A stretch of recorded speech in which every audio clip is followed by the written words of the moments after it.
Buenos días, queridos hermanos. Dios los bendiga. Pese a nuestra naturaleza espiritual, porque fuimos creados por Dios como seres espirituales, nuestra carne nos impulsa a ser malagradecidos.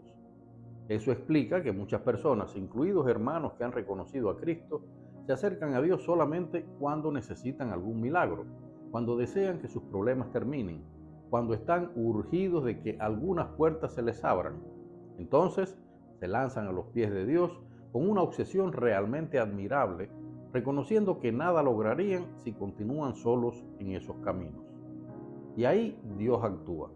Dios obra el milagro que esas personas quieren. Dios se magnifica en sus vidas operando sus deseos.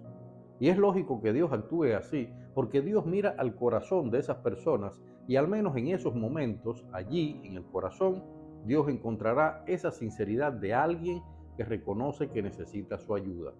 Esas personas se convierten en testimonios vivos de esa verdad. Cuando usted cree en su corazón que Dios puede hacer las cosas, Dios actúa.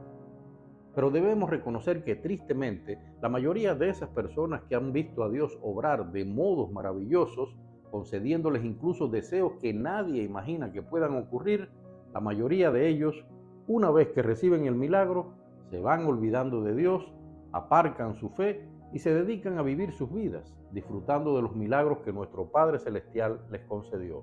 Se alejan de Dios e incluso uno los puede ver asumiendo como verdaderos esos cuestionamientos que el mundo le hace a nuestra fe. Así, alguien que ha visto cómo Dios les ha abierto las puertas incluso de oficinas de gobiernos que usualmente están cerradas y ha convertido a exigentes funcionarios burócratas en almas dispuestas a pasar por encima de los trámites burocráticos para ayudar a ese hijo de Dios, esa persona empieza a compartir mensajes al estilo: yo creo en las fuerzas que el universo puso en mí, o yo solo respondo a mi Dios interior, o todavía peor, el único Dios que abre las llaves de este mundo es nuestro esfuerzo. Aún más grave, esos a quienes yo llamo cristianos de boca, que sin darse cuenta están retando a Dios, porque dudan que Dios pueda hacer milagros, y a Dios no se les reta. Pero como se trata de hijos que Dios desea salvar, les hace vivir milagros uno tras otro, prácticamente a milagro por día. Y son cosas que no tienen otra explicación que la mano de Dios obrando. Milagros rotundos de los que hay que tener la mente muy cerrada para dudar.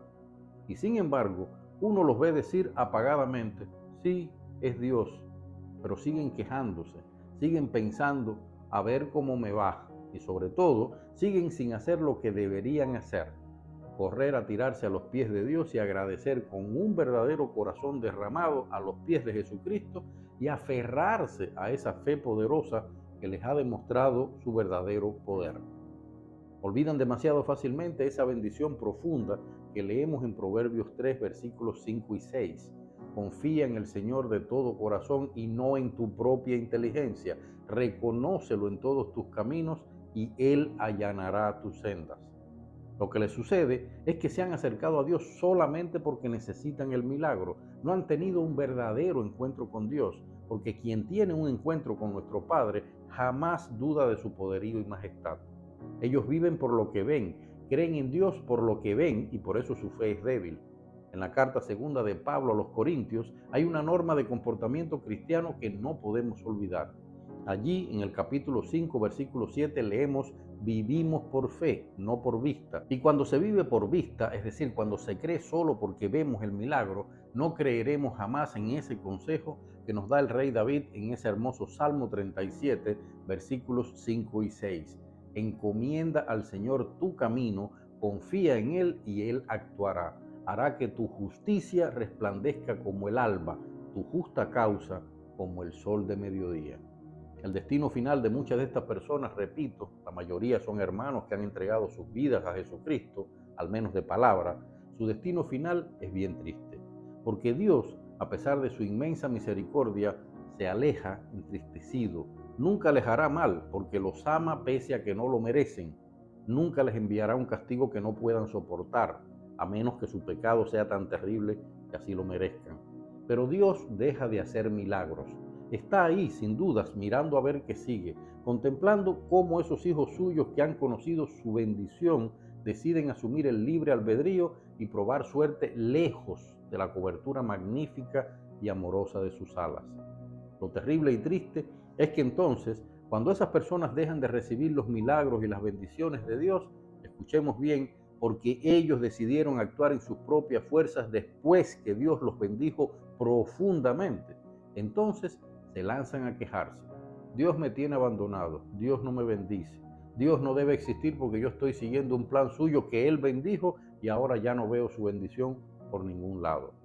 Suelen tener muy mala memoria esas personas, esos hermanos. No tienen en cuenta la recomendación que Dios nos hace en Proverbios 10:7. La memoria del justo es bendita, pero el nombre del impío se pudrirá. En simples palabras, que si se pusieran a pensar en las cosas que Dios ha hecho en su vida hasta ese momento, si analizaran sus errores, entrarían en la lista de los justos y recibirían todavía más bendición. Pero como han elegido irse por el camino de los malagradecidos, el pago es claro. Escuchemos, el nombre del impío se pudrirá. Dios los bendiga.